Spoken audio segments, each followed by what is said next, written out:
free me. Looking for change, looking for pain, pulling a mob, pushing a train. I'll never stop, stick to a lane, pick up the pieces and go rearrange.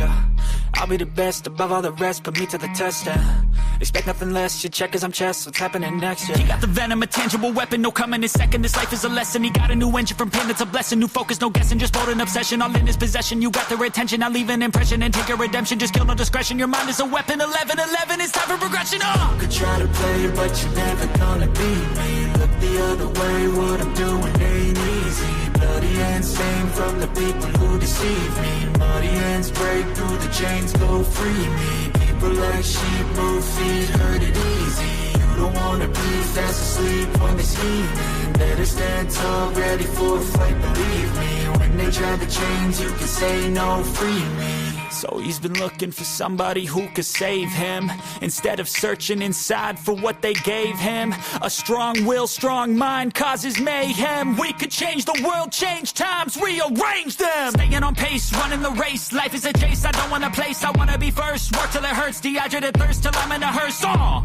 High ambitions and the right mind can take you so far. It's like you lived a few lifetimes. Take off from a break off from the weak minds. They can stay soft. You can change lives, you create thoughts, never waste time. You got one shot, you got one life. Better pop off. What do you like? Make a dream job. No 9-5, no mean boss. Just my life and free thoughts. You could try to play, but you're never gonna beat me. Look the other way, what I'm doing ain't easy. Bloody hands stained from the people who deceive me. Muddy hands break through the chains, go free me. People like sheep move feet, hurt it easy.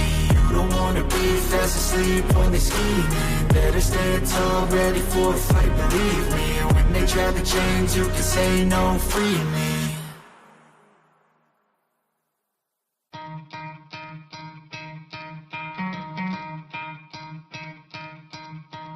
You could try to play, but you're never gonna beat me. Look the other way, what I'm doing ain't easy. Bloody hands stained from the people who deceive me. Muddy hands break through the chains, go free me. Looking for change, looking for pain, pulling a mob, pushing a train. I'll never stop, stick to a lane, pick up the pieces and go rearrange. I'll be the best above all the rest, put me to the test and expect nothing less. Your check is I'm chess, what's happening next? Yeah. He got the venom, a tangible weapon, no coming in second. This life is a lesson. He got a new engine from pain, it's a blessing. New focus, no guessing, just bold and obsession. All in his possession, you got their attention. I'll leave an impression and take your redemption. Just kill no discretion, your mind is a weapon. 11-11, it's time for progression. You could try to play, but you're never gonna beat me. Look the other way, what I'm doing ain't easy. Bloody hands stained from the people who deceive me. Muddy hands break through the chains, go free me. People like sheep move feet, hurt it easy. You don't wanna be fast asleep when they're scheming. Better stand tall, ready for a fight, believe me. When they try the chains, you can say no, free me. So he's been looking for somebody who could save him, instead of searching inside for what they gave him. A strong will, strong...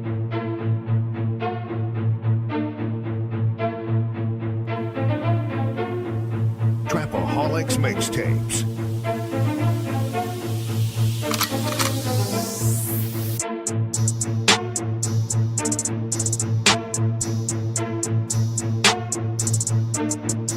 As the 9% and word would say, make a better you, a better us.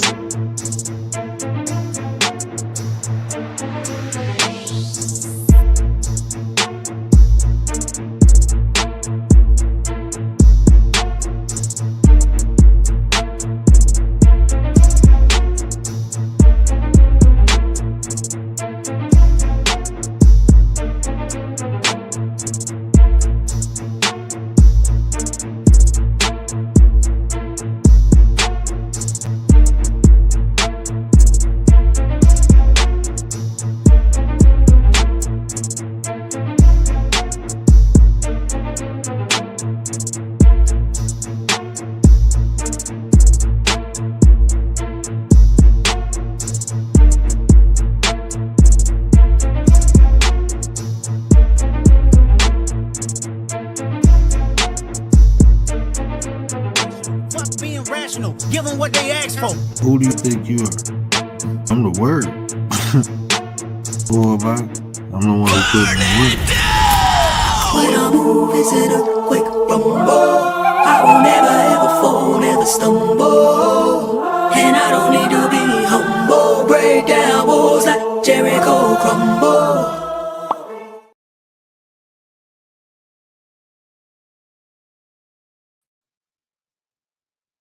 What up? So it's the word. You see the title. We about to get into it.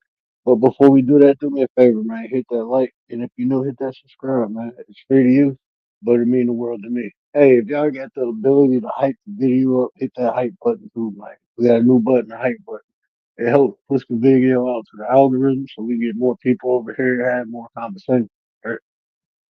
But that being said, let me get it to the chat. Let me get it to the chat. My 33 brother, Mr. Gary Busted Down Brown. What it do with the business is, man? Appreciate you, man. Appreciate you. Dee Dee. Dee Dee Dee Dee Dee Dee Dee Dee Dee Dee Dee Dee Dee. Is Dee Dee in the chat? Why did I think I seen Dee Dee? Well, I guess Dee Dee not in the chat yet, but she'll be here shortly. But what up, though, man? Hey, man, we've been talking about delusion the last couple days. Expectation, delusion. Now it's time to talk about one of the byproducts of delusion, and that's dysfunction. And that's how a lot of people operate nowadays. They dysfunction, right? So when we think of dysfunction, damn, my bad, I was supposed to have this pulled up by now, and I didn't. Well, we're gonna look at the definition of dysfunction because I think it explains why a lot of things are the way they are. Like I said, I think the mass majority of people are dysfunctional, right? Literally. Like, no pun intended.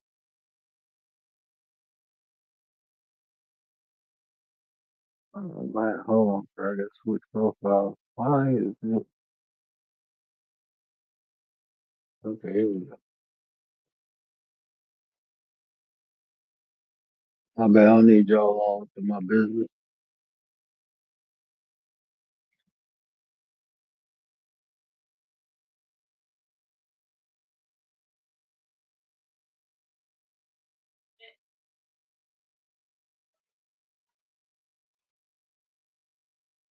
My daughter is going ape shit right now. She don't feel good. And she want daddy, so I probably won't be on too long tonight. So if y'all want to hit the link, it is spent. We can have this conversation. But yeah, I probably won't be on too long tonight. I heard hear my wife call for backup. Maybe so. There she go. Dee dee. Dee dee dee dee dee dee dee dee dee dee dee dee dee. What up, sis? Told y'all she'd be in shortly. Alright, so check this out. When you look at dysfunction, states an abnormality or impairment in the function of a specific body organ or system. You know, social system is a system. Dysfunction or failure of normal social relationship or political process. And when we talk about delusion, it's a false belief. My daughter in there calling me. She like that.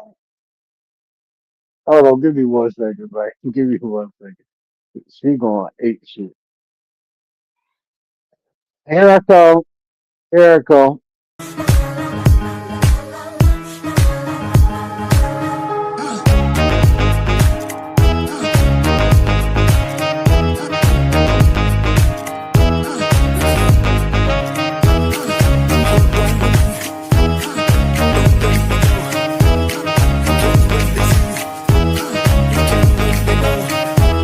Your first name is Reed, last name is Tony.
Shout out to the commercial break brought to you by the now. Appreciate y'all. Appreciate y'all for rocking out. Yeah, my bad, bro. My daughter wanted to tell on my wife. You know, when she won't get shit done, she come to daddy. So, she was snitching on the wife. But, um, yeah, high delusion creates dysfunction is simply because you hold on to false beliefs, right? And we broke down what delusion was. People holding on to false beliefs. And how that creates dysfunction is because you're not functioning in a primary setting in society, even in your own personal life. Entitlement is a sign of clear dysfunction when people feel entitled because nothing is guaranteed to anyone. But for people who just think like they're supposed to have things or get things because they exist, clearly shows they are delusional, and the action that follow behind that delusional mindset is them being dysfunctional, right? So dysfunction is not really the mindset; it's the byproduct of being delusional. Because you think this way, you act this way, and these are the results you get. So a lot of time, like even when I get clients and they keep blaming their situation on things other than their decision making and the choices they make, I tell them like, look, um, this shows why you keep going through the events that you're going through because you're dysfunctional by delusion because you think people are supposed to treat you right. No, that's no guarantee. People can treat you how they want to treat you. Now, if you deal with it, then that's you. So it's not the people's responsibility to treat you right. It's your responsibility to put yourself around the people who appreciate you, right? That's the key. Everyone is not meant to treat you right. So if you go out your house and then somebody mistreating you, you like, oh my God. No, bro. No, no, no. That's not look, we want to live in a civil society, but that's not reality, right? You holding on to a false belief that everything is sugar and lollipops, and it's not. You know, it's evil in the world, right? It's evil there. So it's up to us to discern what's right for us and what's wrong for us. We can't just put ourselves somewhere and expect good things to happen. No, we have to put ourselves in the right places. And that takes work. Right? We gotta observe, we gotta analyze, we gotta take our emotions out of things a lot of time and view things for what they are. I was listening to this brother talk on TikTok the other day, and he was saying most people are in environments that they are not valued, right? And he said that's like taking a car, like a sports car, to a desert where they have no paved roads, right? Yeah, the sports car may be valuable, but in this environment, it's worthless because there's no paved roads. What's more valuable in that? Probably like camels and horses, things that don't need paved roads to travel. So that sports car is just go collect dust. But you take that same car and put it in somewhere where it's valuable at, then it's gonna be appreciated. And that's how we are humans. A lot of time when we don't feel like we're of value, it's not because we don't have value in ourselves. It's because we're in the wrong environments where people don't value it. Maybe what we are, who we are, and what we can do is not valuable in this environment. This is a hard lesson I had to learn. Very hard because you I grew up in the hood. I love the hood. Promise you I do. I love the hood, Mike. I love it. But what I am right now, who I am right now, I am not of value in the hood. I'm not valuable. So I would not be appreciated. If anything, I will be depreciated. I had to learn that some of the people I grew up with, I'm not of value to them because I'm not doing the same thing we did when we was kids, and they still are. So what's valuable to them is people who are more like-minded. I'm not. If I'm telling them, man, hey man, you can do better, you can get better. Not let's go get high, let's get drunk, let's go find a hole. I'm not saying none of that. That's not valuable to them. Even when you're having conversations on here with people, Reading.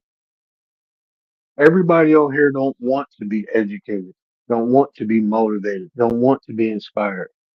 Some people just come on here for entertainment. So what I do will not be of value to them. But that doesn't mean it's not valuable to other people. I just got to find those spaces where what I have is valuable. That's just how we got to do in life. Now that's how you become functionable and not dysfunctional. Put yourself in the right spaces in the right places. You put yourself in the right spaces in the right places, you'll thrive. You put yourself in the wrong places in the wrong spaces, you go deteriorate mentally, emotionally, physically, and then you go start questioning your own value. You'll start questioning your own value. But dysfunction is a byproduct of delusion. And even when we say byproduct, meaning something that comes from it, secondary. I think by definition it says secondary thing that comes from something. Like something that's inevitable, but sometimes unexpected. Or so that's how you can kind of gauge too if you are in that delusion state. Like I said, it's surface delusional, where it go overlooked because it's surface level thing, and then it's deep water delusion, where it's very noticeable.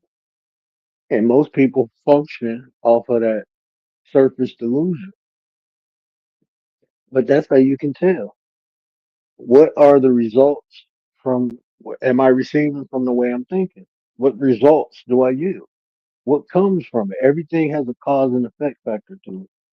Me thinking like this, where has it gotten me in life? Has it made my life better or has it made my life worse? Has it helped improve things not only for myself but the people around me, or have I been detrimental? Right?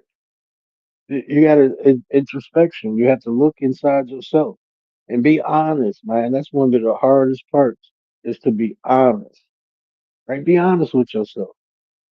I'm telling you all this from experience. It was very hard to look at myself and not it would have been easy for me to say, "Oh, I didn't have this, I didn't have that. I was in this position. I grew up in the hood. I didn't start off right. I didn't have resources. I could say all that shit because I didn't. I didn't have a lot of things. But then I will be neglecting the things that I did have, and it might have not been much, but it was enough to get me where I was at. Where I'm at now is enough. And then it's not about what people gave me or how people set me up. It's about me. When I got to that point, like, look, man, my mom and dad gave birth to me, bro. They kept clothes on my back, food in my stomach. I was never, they did the best they can do. Now, what about me? What am I going to do with the opportunity of life that they gave me?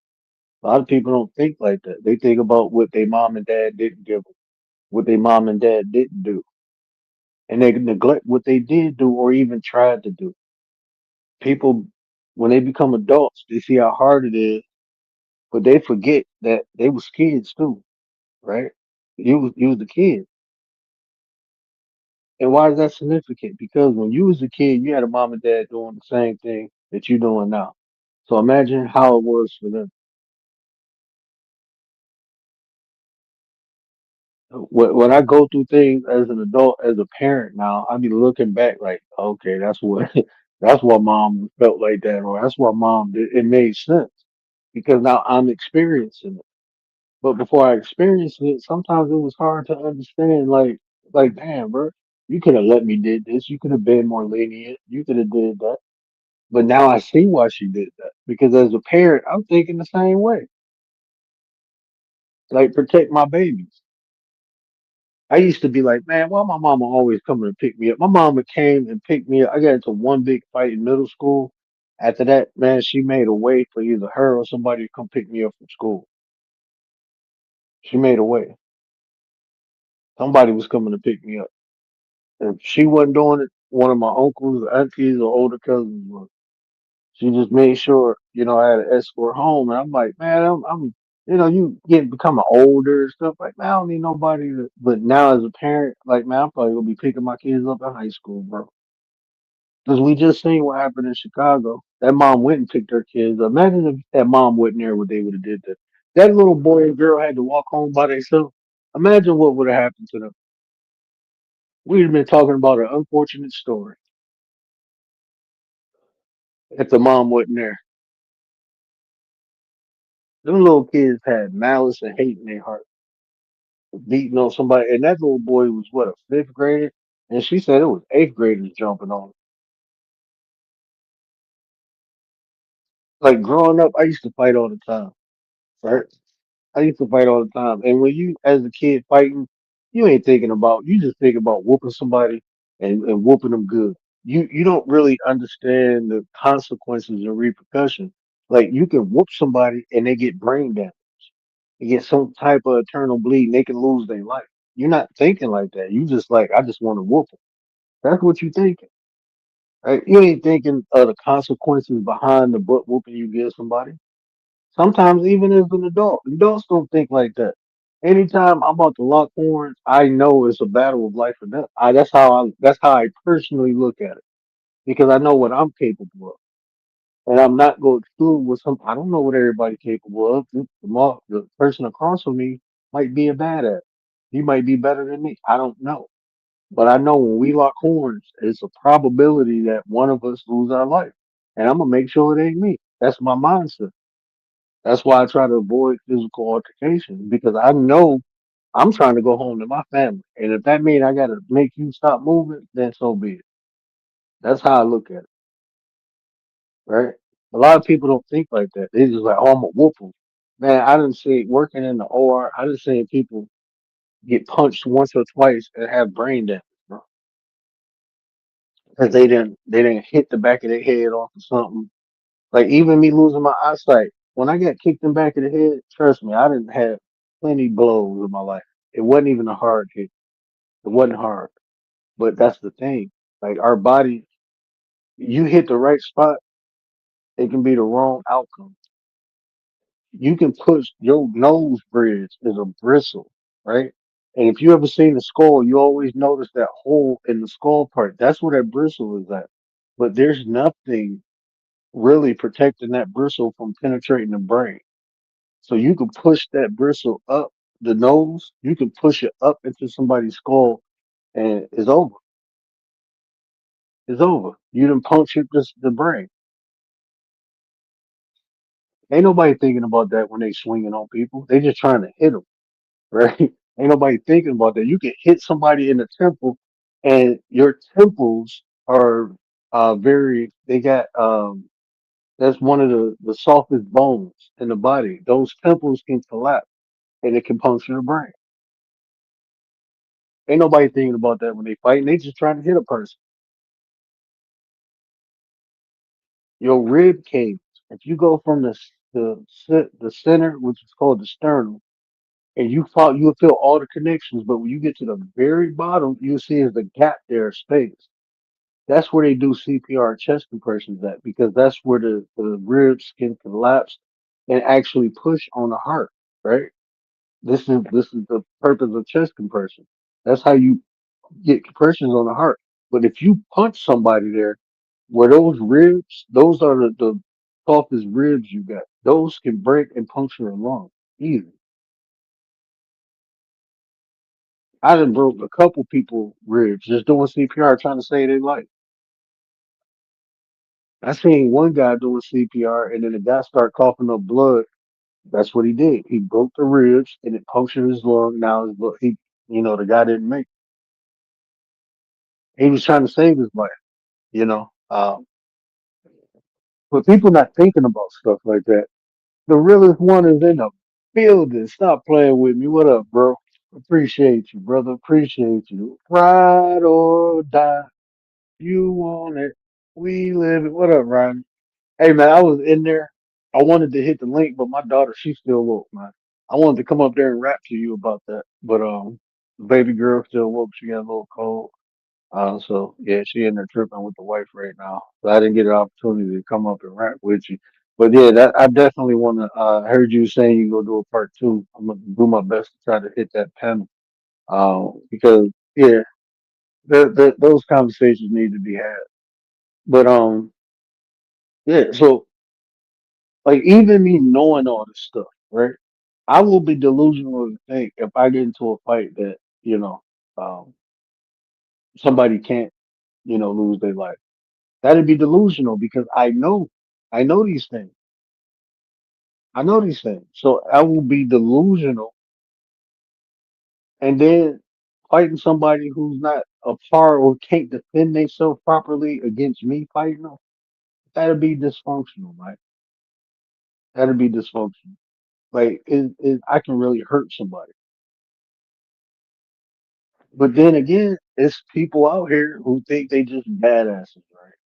And they think a fight is a fight and they can do this and they can do that and they ain't got no type of training and then they run into somebody who's properly trained and then they think and then you see them videos where people they sitting up there next thing you know they on the ground sleep. And they on the ground sleep. Got the straight body, arms that went straight, everything just stiff. Like yeah, you ran into the wrong monster, bro. You ran into the wrong one and you could have lost your life. You could like that's man. When I see people stiffen up like that, man, it'd be like I cringe because I know what it is. Like your body shut down. Your body literally, when your body is in danger, it would literally shut down to protect you. People, I done seen like if you watch professional fighters, like they keep getting up, getting knocked down, getting up, getting knocked down. That's not good. That's not good. But they done trained to bypass that aspect of their body of being hurt. They got a higher threshold. These are trained fighters. Like my threshold of pain is above normal than the average person because I that's how I train. I train for pain. I train so my body don't go into that immediate shutdown when I feel certain type of pain. But your body will try to protect itself from your stupidity. Your body will try to protect itself from stupidity. But dysfunction, right? A lot of people are dysfunctional. And these everyday people, friends, family, shit, even your doctors and shit, like professional people. Ain't nobody exempt from this because it's based predicated upon a belief. And that belief, when we went through that chart, beliefs create behavior. The behavior is what yields results in our life. But it's the way it start off by the way we think about it. Our thoughts create feelings. Those feelings create behavior. Behavior creates action. This is why I say in between the aspect of behavior and action, you need to put a thinking apparatus there. You need to filter it with thought. You need to filter your behavior with thought. You need to filter the way you feel about things with thought and understand, is this a rational feeling? Is this rational? Is me thinking like this going to cause an issue or problem? Sometimes you be in a situation in a moment and a lot of people go into a reactive mode, but they don't think about what's going to happen 5, 10 minutes, a day later, a week later, a month later, a year later. They don't think about that. They're just in the heat of the moment. There's a lot of people who function like that. And that, I'll be honest with you, that's why so many people get manipulated. Only thing you gotta do is control a person's emotions because the emotions go control the behavior. Now, if you control a person's behavior, you can almost pattern that. You can pattern a person's behavior and you can create a stimulant that invokes that behavior or induces that behavior and get the required or the desired action from the person. Easy. That's why I always say care about how you feel, bro. Always care about how you feel. When you feel a type of way about something, think why. Why am I feeling like this? Because a lot of times, bro, people like I was talking to my homie earlier and we was talking about that chick I was roasting last night, just Pearly thing.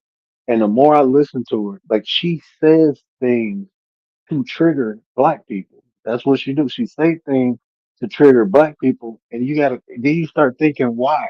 Why would this person want to trigger black people? So she can solidify her stereotypes about black people. They loud, they angry, they aggressive. Oh, see, look, told you. But you're triggering them, and a lot of black people don't understand the fact that they being triggered. They don't understand the intent of a person's actions. I'm gonna say it like that.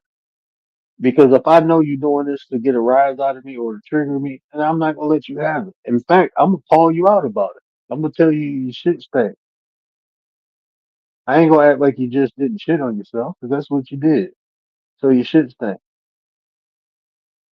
And there's a lot of people like that, when they say race baiting and stuff. But that's one of the tactics because I'm gonna just be honest with you. A lot of white people study psychology or they have a basic understanding of psychology. And I just don't feel like brown people do. Not just black people. I'm talking about brown people in general. Because a lot of stuff, if it's not taught in school, we don't learn it. We don't learn it. A lot of that psychology shit, that shit is taught in their homes, not just in education system. It's taught in their home. Like me knowing white people, like especially now, like my wife, sister, she got a lot of white friends, and one of her friends wrote a book, and I'm reading a book. She gave a book to my daughter, signed and everything. I'm reading a book, and I'm like, man, this is all about psychology, kids book about psychology, about human behavior and all that, telling you emotions people can react or respond from emotions. This is in the little kid book. They teach them this stuff at home. We don't teach our kids that.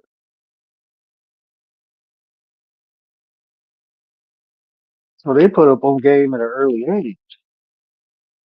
And then they sit around, they bigot parents and learn all these tactics. And then they go out and do the shit to people.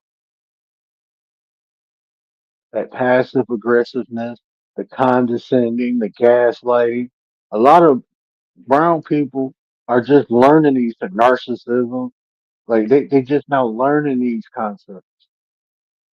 This was already known. So I heard this one black lady today. She was on damn what's his name, Sharon's Wake Up Morning Show or whatever. And she was like, a lot of black people aren't equipped to have conversations with racist white people, and that's a fact. A lot of black people are not equipped to have conversations with racist white people. You're not, because as soon as they say something about black, you get triggered, and then you start feeding into the stereotype, which anybody would if they fucking angry. That's what happens when people angry. They get loud. They get violent. That's what happens when people trigger, bro. When they feel like, how do you defend yourself? Attack, especially when you don't have the vernacular. When you don't have it, it's easy to trigger somebody, bro. It's easy to be triggered. It's easy. And if you constantly put in that state, man, it's just not healthy, man. It's not healthy. Like racist people don't bother me because I know what they are. Like Gary was talking about Cotton Eyes the other day. Reason racist people don't bother me because I know they're beneath me. That's just how I look at it. Like that shit is a mental disease. You're fucking delusional if you think someone is better than you because of skin color. If that's your whole because my skin color is this, I'm better. You fucking delusional. So why would I sit there and argue with a delusional person? I'm probably living better than them. 9 times out of 10, I'm eating better than them. I'm happier in life than them. They the ones that get angry and mad. I mean, I don't look at a person and say I'm better than them because of my color. I don't look at a person and say I'm better than them because I'm smarter or more educated. I don't look at people like that. I look at people and say I'm better than them when I do better.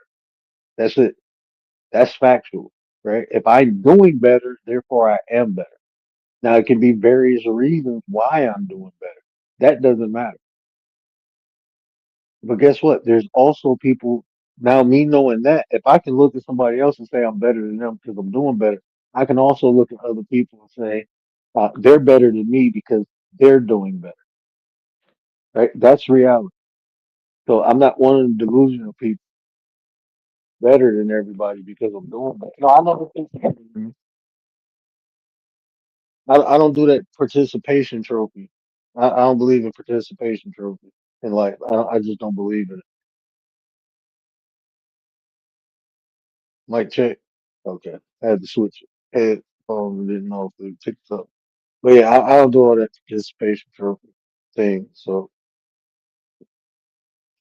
yeah, but that's what dysfunction is, bro. You're not operating in reality. You're opposite of it, and you usually can tell because of the results people yield in their life. Right? It's hard for people to say, you know what, man, I've been fucking up. Okay, that's why I'm where I'm at. Most people gonna say, well, this happened and this happened and that happened, and that's why I'm where I'm at. And those things could have happened, right? But why did they happen? Why did they happen? Was it because you put yourself in that space where you wasn't of value and you was devalued? Was it the choices you made? No matter why you made them, if they was bad choices, they was just bad choices. I made a lot of bad choices, and I could say, "Oh, this person influenced me," or "I was in this situation and condition. This the only option I had." I don't be saying none of that shit. I say it because I did it. That's accountability. Like when we listening to that video last night, with no accountability, bro. With no accountability. They was talking about how this little girl was cheerleader captain and how she was A's and B's, and none of that shit mattered, bro. If that shit mattered, she wouldn't have did. If she really cared about that, if she was really about that, then she wouldn't have did what she did. She wouldn't have did what she did. She didn't value those things, even if I don't even know if it's true. But I know, like during football season, no, I wasn't trying to fight at school. You know why? Because shit, I couldn't play in the game. I got into any fight, so okay, I catch you outside down the block, around the corner, away from the school, and we can fight. I'm not fighting at school. People be talking mess trying to get you to fight in school because they know you ain't gonna do nothing. You're right. I ain't gonna do nothing. Oh, okay? Yeah, I'm all that. I catch your ass when we leave. Like, all that stuff you said. Yep, I'm that and more. I'm much more. I'm scared. I'm terrified. I'm all that. Yeah, I ain't gonna do nothing. Not in school. Nope. I ain't gonna do nothing. Nope. I'm a wimp. I'm a sissy. Let me catch your ass around the block. See what happens. Let me catch you down the street and we'll see what happens. But I knew if I fought in school, I couldn't play. And I love playing football. I loved it. I love playing baseball. So now I wasn't getting in trouble in school. When the season started, I was way more attentive in class, make sure the teachers ain't had nothing bad to say about me. Let that shit be over with. Man, I was acting a fool. When the seasons wasn't there, when football season, basketball season, it was a small gap in between football and basketball. There was an even bigger gap between baseball and football. I mean baseball and basketball. So January, February, oh I was acting the butt. I was acting a fool. But as soon as baseball season started, nope. I was a model student again. Because that was something I didn't want taken away from me. That's something I valued, you know? So like them kids, man, I don't know. But I never did nothing crazy like that. I had an old lady slap the crap out of me one day, and I just looked at her and was like, "Man, you got it," and walked away. It was my fault. I cussed in front of her, but she smacked the living crap out of me, man. And I'm looking at her like, "Man, I'll fold your old ass." And I'm looking like, "No, I won't. I will not touch." It's like that was a sin to us growing up. Like that was just like you talk about karma, man. That's like one of the worst things you can do is hurt a child or hurt a older person. One of the worst things you could do, and that's when we had shame though. That's the thing. Like, there's no more shame in this society. People ain't shameful with things. Like some of the stuff. Like I was listening to. Um, I don't know if you seen it, really, but you see the auntie with the blue coat, man. I'm listening to her talk. Like, why is it a female talking? Like you sound like like one of the young dudes. Like there's like the way I'm outside. You talking all that stuff, and then somebody really pull up and do harm to you. Then you gonna be like, oh my god, I'm a girl. I'm this. I'm that. Nah, bruh. That ain't how it works. Like people be talking super tough on this online thing, and then when they have to deal, that's the delusion. Because you talking to people on the computer, you think you safe, right? So you say some of the most outrageous things, and you be taunting people. You be almost daring people to do some crazy shit, and then when it happens, then it's the oh woe is me, I'm a victim. Like nah, bruh. You you created that situation. You manifested it, right? That's what you did. You manifested it. You don't. One thing I learned, bro. You don't taunt people. You do not taunt people unless you built for it. If you ain't built for it, nah. And most people ain't, bro. Most people ain't built for it. And the people who built for it, they ain't trying to experience that shit. They already know what it come with, so they trying to avoid that, and they built for it. Just because you got a truck, don't mean you ride on the roughest roads ever. No, it's built to ride on rough roads, but you don't want to just keep taking rough roads. Nah, bro. No remorse. Posted it earlier. I gotta go check it out on your channel, bro. I don't know why. I used to get alerts. Like it'd come through the notification. I gotta go to the actual notification. Do you got a specific time that you upload content? Yep, it's right here. 6 hours ago. So about 5 o'clock, 6 o'clock, about 5, 6 o'clock. I'm gonna start checking around those times. Dang, bro. I was out all day, bro. It was raining. I was stretched out on the couch, man. My daughter fell asleep next to me. My head was banging so hard, bro. I didn't even look at my phone. I couldn't. The light was bothering me, and I got to the point. I don't know if y'all ever had a migraine where it was so bad you felt like nauseous and you was about to throw up. I just spit up water. I'm looking like, oh no, bro. My son like, you want me to call the 911, the ambulance? He can't say. He say ambulance. That shit. It sounds like Buster Rhymes. Call the ambulance and come and pick up the people. That's what my son said. He was like, and I'm trying not to laugh, but the shit was funny. He's like, Dad, you want me to call the ambulance? I'm like, nah, man, don't call the ambulance. He like, I call the ambulance. I'm like, nah, I'm okay, baby.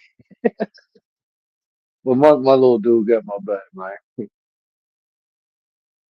Just random, yeah. Okay.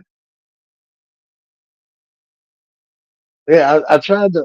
I don't even think.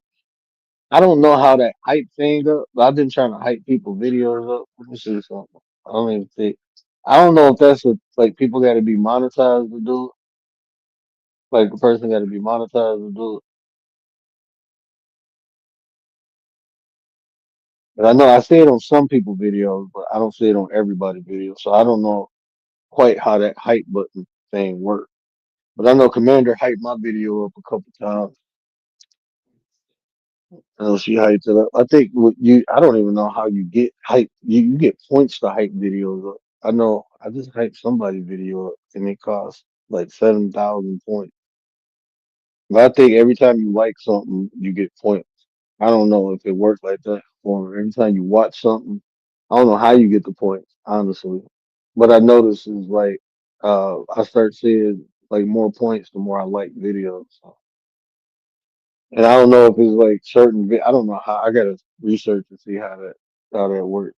But it's a new function on there. So if y'all see it and y'all like the content creator, that's just another way you can help the content creator get their content into the algorithm is by hitting that hype button. I know I hyped 755 video up before. I hyped Taves up.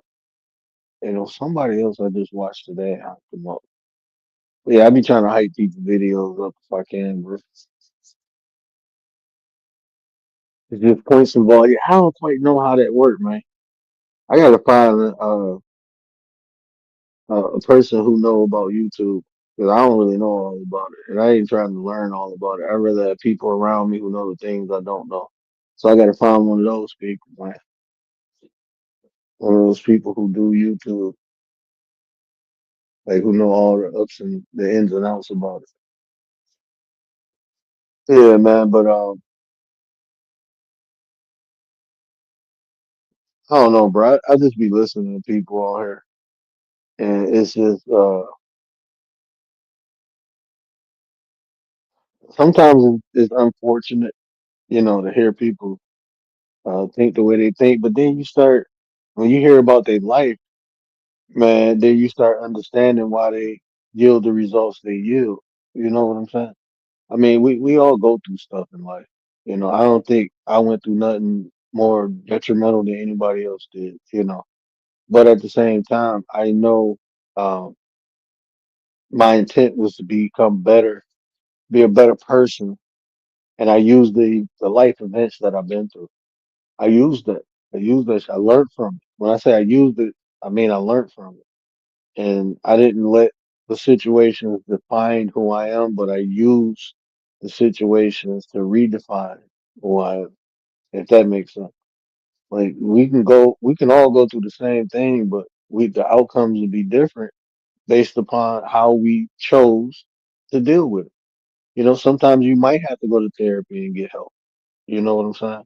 To overcome a situation, and that's fine, man. That's fine. Sometimes you don't need to go to therapy. Some people, like for me, therapy don't work for me. It just don't work. I tried like 5 or 6 times, and it just doesn't work for me. But the things that work for me is what I shared, like taking accountability. It does help to talk to people, right? To be able to vent. I'm not a person who needs to be like directed, but everyone like just having a person that you can just let the shit out and then just leave it there and walk away. That feels good, man. So that was part of my healing process. Even like coming on here talking to y'all a lot. That's like part of the healing process, man. Because like what my brothers did to me, man, that shit hurt my feelings, bro. I ain't gonna lie to you. That shit broke my heart. My heart was broken for a month or two, bro. 'Cause I'm like, damn, these people I love, people I would have died for, they tried to take me out. And that ain't the first time that happened to me, bro. And I had to think, like, bro, why do these people like my stepdad, bro? I had a cousin. He was about to get me out of there over a pound of weed, bro. Like, I'm giving it to you. Like, I'm literally giving it to you. Told me to pay. I told him to pay me back when you can. I'm giving it to you, right? That motherfucker wanted me up out of there. Like, bro, my life gone. I'm gone, bro. Over a pound of weed. Like, bro, you can have that shit, bro. If that's the case, shit. We cousins, bro. Like, we slept foot the head. Like, you gonna really? Okay. No, it's not like it hasn't happened. Like someone close to me, I had friends that tried to set me up over some over some box, bro. It was this chick. I didn't know my boy liked her. She ended up liking me. You know, I told her like it ain't nothing serious. Like we can't get serious, bro. It was like a flame. So I didn't even take it serious. Man, my one homeboy was ready to get me up out of there because I took his, like, bro, I don't even want the girl, bro. You can still have her, bro. Oh, no, man, it's not like, oh, bro, you tripping, bro. That's what I'm saying. Like, now you don't know how people wire, bro. You be thinking the people who can hurt you the most, bro, is the people right next to you. Is the people who you ain't paying attention to. They got the most opportune time. They can get the closest to you. Those are the people who hurt you the most, man. And I could have, like, with my life experience, bro, I could have said, fuck that. I ain't let nobody close because I got enough evidence that these are the people. But you know what? I also got evidence like my mom, my dad, my brothers. I got cousins. I got friends. They love me to death, man. They jump on a grenade phone and they close to me. So I can't say everybody close is gonna hurt me. So I can't live like that, man, because then I will be pushing those people to the side, pushing those people away who actually care. So I had to learn, bro. Like this is why I say I don't deal with jealous people. Once you show me you jealous, I'm done with you, bro. Because that was a common factor, that jealousy shit, that envy, when people be envious of you. Like when people, instead of being happy for you, they be like, oh man, I can't believe you got that. I should have. I've literally had people say that to me, like, "Oh, damn, what makes you special that you can do this and I can't?" And I'm like, "What? Like, I bust my ass to get this. You ain't even try it. What is you talking about? What you mean? Why I got this? Because I bust my ass. You ain't even tried. I just got something that you want. Like, oh no, no, no. Well, why you got to connect? Why to connect? Well, that's because the way I connect with the person, bro. It's like we cool. So yeah, they look out for me. They give me shit. You ain't trying to be cool with people. And then like the way you coming on, they can tell that fake shit, bro. People like genuine people, people who they can trust. So that's why I was always good in the street. It was because look, you know what to expect from me. You know what to expect. I'm a cool dude. I ain't out here trying to. If you got more than me, I'm a congratulate you. If you got less than me, I'm gonna try to help you. I have shown that consistently. I ain't never robbed nobody. I ain't never stole from nobody. Yes, baby. What's wrong, baby? Mommy, you telling on mommy? Come here. What happened? You want me to suck your nose out? I left it. Go on my table in my room. I left it on the table in my room.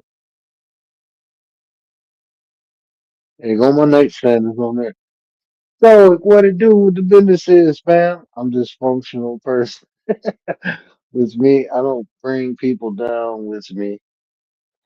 I keep it to myself. I don't like people seeing me haywire. Most people can't read me. They don't know what I'm thinking. They only bounce off me when I want to get it. But when I want to keep to myself, people feel it. Yeah, that's how I am.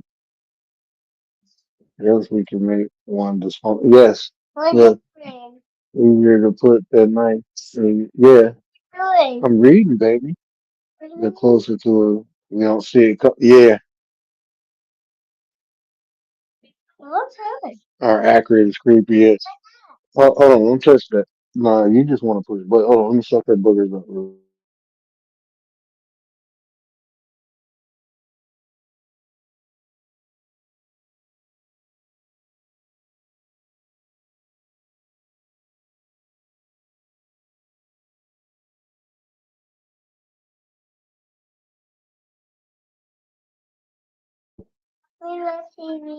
Well, we can't turn the TV on because it's gonna make noise and then I can't hear.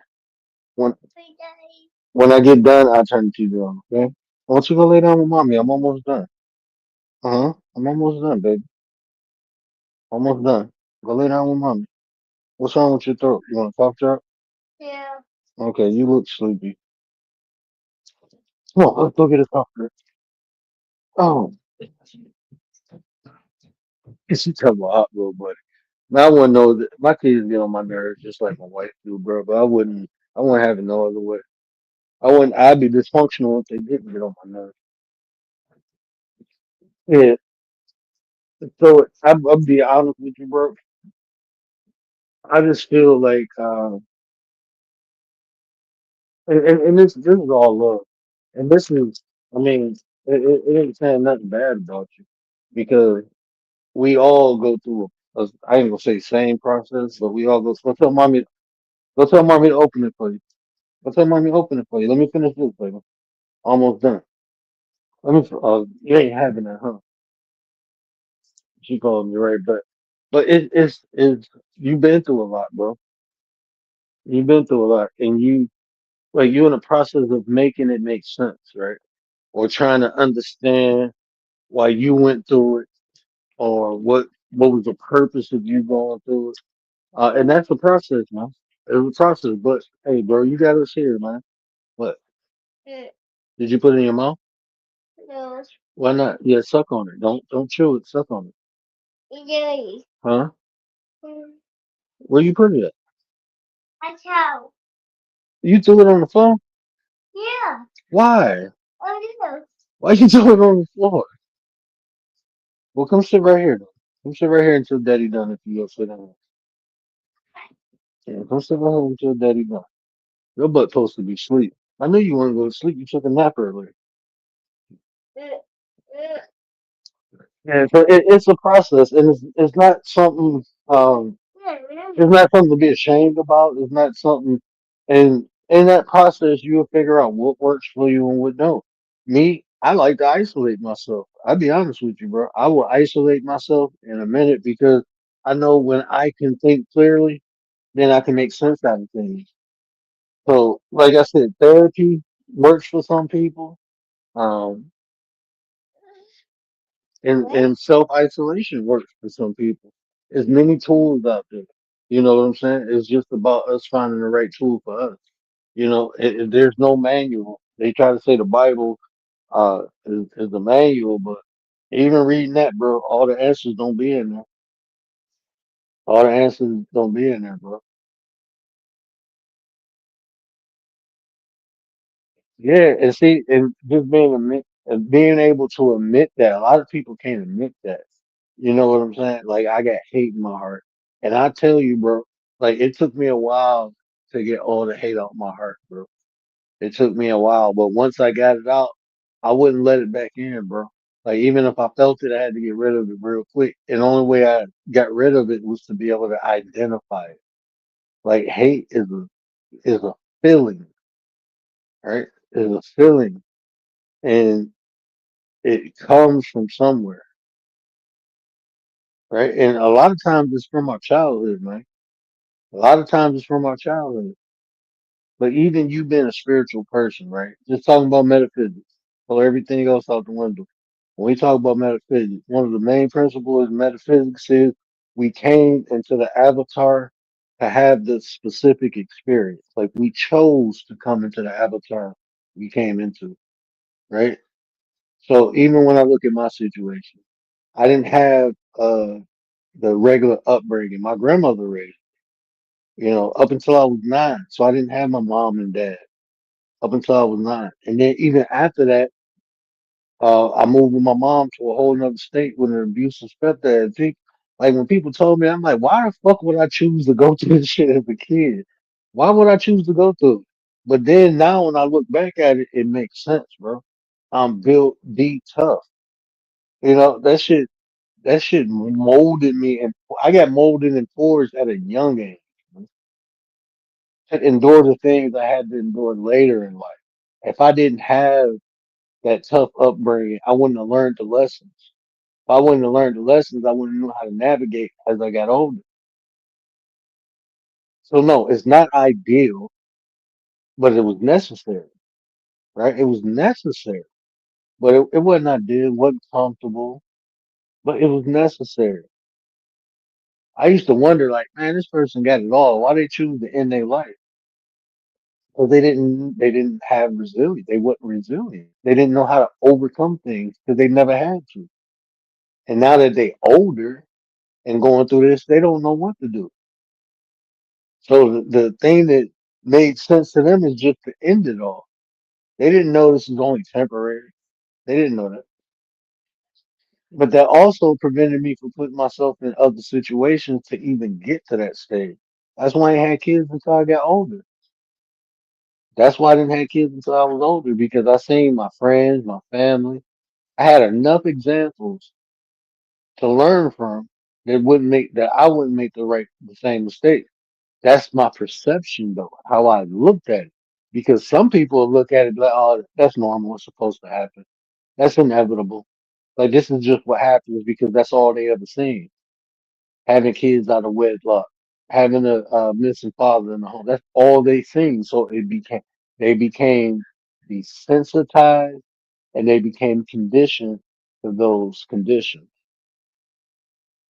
So now it's their turn. This is what we call generational curse. It's literally learned behavior. That's all it really is. And it ain't no curse. You ain't even got to make it supernatural. Call it what it is. It's learned behavior. That's like even listening to the auntie of that little girl. That's all learned behavior, bro. I guarantee you, her parents, her mama, her aunties did the same thing, acting wild and ratchet and shit. And that's all they know. So that's all they can produce. They ain't got nothing else to offer but that. But what ticks me off about that is those are the examples they use for black women. Like, why y'all going to the bottom of the barrel instead of the top where the cream where the cream at? You don't go to the top where the cream at. You go to the bottom of the barrel. And that's what old girl was doing, just pearly things like, oh, black women like to date thugs. Shit, my sister's like, man, I ain't dating y'all those hood street. I'm straight. I got family members like, nah, bro. If you ain't, I got a cousin.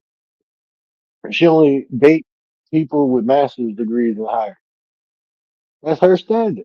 Is she wrong for that? No, that's what she wants. And she built herself to receive that. So no, that's not all black women. All black women don't settle for thugs and thugs. No, some of them don't even fuck with it because they know what it come with. Like if I met a chick who was promiscuous or all on Instagram showing body part, I ain't dealing with you. Like I don't, me personally, this is just my personal preference. I don't fuck with strippers. I don't even respect strippers. Right? I don't respect prostitutes. I don't. I just don't. I don't. And that's just me. I'm not saying I'm right or wrong. That's just me. I don't care how you try to explain it, man. Nah, I'm straight. I'm straight. Dolly, what it do with the business is? What it do with the business is?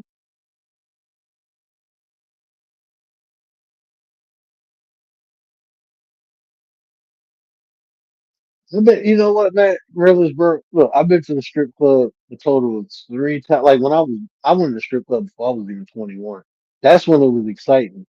But then when I got older, I think I went when I was like 22, and I went. It was like a business meeting, right? I went in. I was doing multi-level marketing, and they was like, "Hey, we had a business meeting, and we went to the strip club, and I had a pair of slacks on, but I paid like $400 for the suit." And man, this girl was on stage dancing. He was all sweating and shit. And then she came and put her ass on my lap. And I was like, lady, you know how much these pants cost? You know, and I pushed it. Like, man, get the fuck off me, bro. Are you sweating and shit? Like, I can't put this in the washing machine. I gotta take this to the cleaners, bro. This shit costs money. And she's like, oh my God, you gay. I'm like, how am I? 'Cause I don't want your sweaty ass on me. You stink, bro. Oh, man, that shit was like a turn off. That shit was a turn off. And then it's just like, I don't know. It's like, how do you want me to respect you when you just dance and taking your clothes off for money? I can't respect you. I'm just being honest. Like, I don't respect that. I just don't. If you do it, then you do it. But it ain't got nothing to do with me. I just don't respect that. Always been me, right? I mean, if you go coins, Raven, what's up, though? Across the pond. I hope it's good over there, bro. Hope it's good over there, bro. Yeah, I don't know, man. That's just never been my cup of tea. Like the whole strip club thing. Like, I don't see how dudes should go and, I don't know, bro. Like, nah, I'm straight. I miss you too, baby.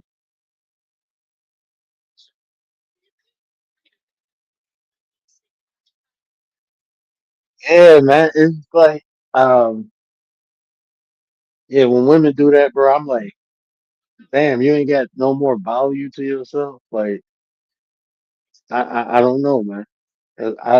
There's something should be sacred to me. Right? I mean, they got tribes and countries that walk around naked, but that's their culture. That's one thing. You know, they're not doing it for entertainment. That's just how they live. But when people always, well, it's naked people out. Like, bro, come on, man, don't do that shit. I hate when people do that. Like, that's their culture, bro. That's how they live every day. That's how they live every day. You can't. That's non-comparison, bro. You can't compare that shit.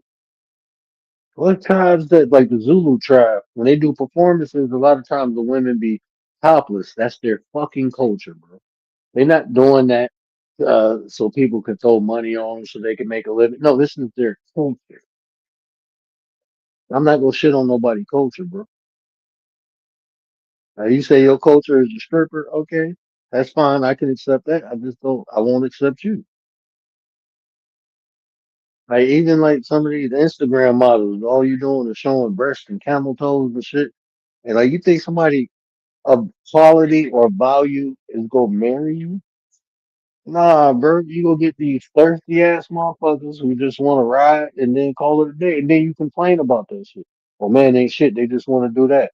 What do you expect? What kind of way you marketing yourself? You look like that's all you want. Like people think, oh, I'm gonna do this, get a good man, I'm gonna get his attention, and then what? And then what? You get a good man using your body, and then what? That's all he wants you for, bro. He ain't taking you serious. That's that delusional shit, bro. That's delusion. If I market myself as sexy, okay, yeah. Men want their wife to be sexy in home, not outside. Not outside. Not outside, bro. You can do all that sexy shit for your man, and he will appreciate it. And I guarantee you, if you only do it for him, then he gonna feel special. Like he ain't gotta share that shit with the whole world. Like anybody willing to share that shit with the whole world, they be simping like a motherfucker. I ain't gonna lie to you, bro. That shit weird, bro. Who people marry porn stars and shit. I'd be like, bro, what, what wrong with you? Oh, chocolate behavior, right? Around tax time, 10 years ago, a lot about 11 a.m. with my cousin. I don't even know. They open that early. Yeah, bro. Some of them places be open 24 hours, bro. I know on the D they do. What Dolly said. Not the same thing. Yeah, man. It ain't the same thing, but that's how people try to find all type of ways. Oh, for sure, Dolly, anytime, sis. Anytime. People trying to find something to justify their unscrupulous ass behavior. They always try to find a way to justify it. That's why you get all these analogies. Man, look, this was some sick shit. Like, I wanted to review this too. It was Tommy Stoudemire and Captain Cesariak. Now he a Hebrew Israelite, but he was on a panel and they was talking about uh like young girls, and it was a woman, and they was talking about like the R. Kelly. It was a woman that said this shit. Well, if she was acting older and telling people she was older, then she ain't no kid. And I'm looking like, bruh, come on, man. Like your frontal cortex don't develop until you're 26, man. So you talking about a 13-year-old trying to be grown is responsible, bro? Like, get the fuck out of here, man. A lot of times kids act older because they in that type of environment that don't even allow them to be a fucking kid, bro. They probably got some shitty ass parents letting them dress all types of ways and shit, putting makeup and shit on them. Like a lot of times kids don't have the opportunity to be fucking kids. They have to. I had to grow up. First time I had sex, I was 7 years old, bro. I didn't know what the fuck I was doing. And through high school, I'm banging older chicks. I didn't know that was wrong until I got older. Because when it comes to a male, that's like, oh yeah, that's like you can beat on your chest saying you messing around with an older chick. Bro, that's still SA, bro. That's still SA. If a man do it or if a woman do it. Fuck all that double standard shit because that shit fucked my head up, bro. I'm not gonna lie to you. I didn't get my head right until I was like 25, 26. And I realized like I didn't even like I built no connection through intimacy up until I was like 25 and 26. It was more like a sport. So I didn't care about the chicks I was banging. That didn't make me feel closer or anything. I didn't feel anything. It was just like, hey, I got my rocks off. That's not how it's supposed to be, bro. Commander, what up, nine? Chat, where you at? The lady at a nine, Administrator General of Defense. Stop playing with me. Stop playing with me. Stop playing with me. What up, my nine? So to hear this woman say some shit like that, I'm sitting there like it'd be women defending R. Kelly. Well, where were the parents at, bro? Look, man, look. I'm just being honest with you. You a grown ass man. It's your responsibility because you will have to pay the consequences if you fuck with somebody underage. Simple as that. That's your responsibility to make sure these people. I mean, that's what I've never really been into that shit. Now, I ain't never been into that shit. I dated two girls that was younger than, me, and that was a mistake. I'm more. I care more about the mental maturity than anything. The mental, you can get emotionally mature. I can help people with that. But if a person ain't there mentally, then I'm straight, bro. That's too much work. That's too much work. Everything else can be worked on. Spiritual, emotional, that stuff I can help people with that. Mental, I can't really help nobody with that. I can't really help nobody with that. I can't. I tried. It won't work. People mature mentally when it's their time, I guess, bro. Some people mature, some people never do, bro. Some people be stuck at like 16, 17, as far as the mental capacity or the mental process, uh, the mental processing faculties the person possesses sometimes never mature past the adolescent years, like from 13 to 16. A lot of people are functioning from a mental capacity as a 13 through 16-year old. Most adults are. Most adults are.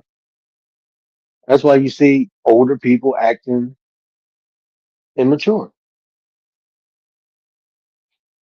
and they think it's okay because they're of age, because they in their 40s. Oh, well, this is nah, that shit not normal, bro.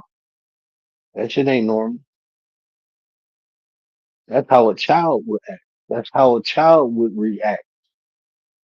You're at an age where you're supposed to be responding to things, but you cannot think through the emotion.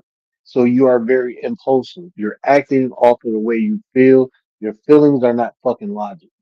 Your feelings could be some bullshit that you developed when you was young. Just because you feel something don't mean it's true. That don't make it true. Just because you feel something. Just don't make it true. So to hear that lady speak like that, and Captain Tazariak is like, and then they talk about it's a difference between 17. I'm like, look, man, if they still in high school, leave them alone, bro. Let them graduate. Let them, you know what I'm saying? Like shit. Let them live, man. Let them be kids, man. Most people don't want to admit it. They want young people because they're more impressionable. That's a nice way to say it. They're more impressionable. They don't know shit, bro. A lot of older men like younger women because of that, because they more impressionable. They give you the reasons. Well, they haven't been tainted by the world. They ain't stuck in their ways. They still teachable. Like, come on, man. All that shit is form, making it more easier for you to manipulate. Everything you just fucking name. They ain't been tainted by the world. So they don't know shit. They don't know shit because they ain't been through shit yet. And so you go teach them everything. That's why they get parents, bro. Fuck out of here. Motherfuckers be trying to make excuses for their little foul ass stuff. Well, if she got a fake ID, if she look, they kids, bro. They fucking brain ain't fully developed, so of course they gonna do crazy shit. I know I did when I was young. My brain wasn't developed yet. If you go to sleep, Yep, she knocked out. Okay, lay down, baby. You can lay right here. Come on. Oh, you always cuddle up to your daddy. I love my baby, right? Oh, I love you. How you gonna put your feet in my face? Oh, she came up and curled next to her bed and went to sleep.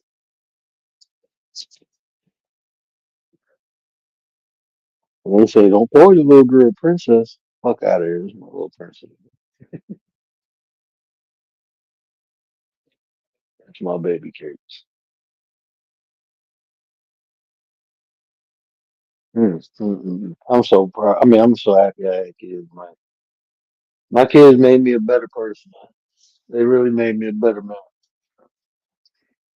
It's because I want to do better. I got more incentive to do better, to be greater. My wife started it off.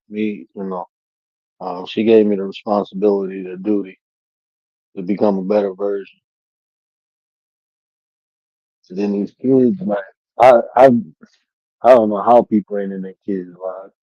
I couldn't imagine being in a separate home from my babies.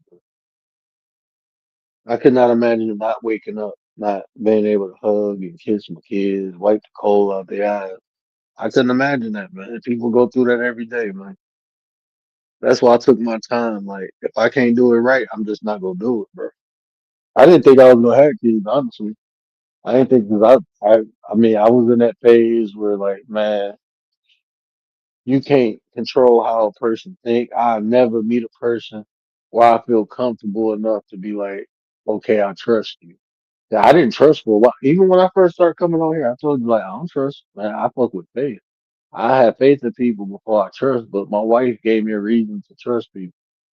Outside like my mom and dad. Them the only two people in my sister, my two sisters, man. And after my other brother saved my life, I trusted him, bro. Like I felt like you got to give me reasons to trust you. I ain't just gonna trust you because you blood or food. Nah, I ain't trusting you. No, you give me a reason to trust you.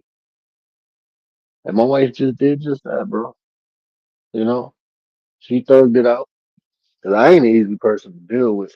Cause I read every fucking thing. You move funny around me, I'm gonna ask you right there on the spot. Hey, why you do that? That shit look funny. I'm just letting you know that shit look real funny. I told the coach like, nah, bro, that shit don't seem right, bro. I don't be sitting. My life is valuable, so I don't be sitting back like trying to assume what people doing or why they do. Nah, bro. If you around me and you do something funny, I might pull my shit. Like that shit look funny, right? Like, bro, I don't trust that shit, bro. I told you it was the people closest to me that always hurt me, bro. It was always the people closest to me.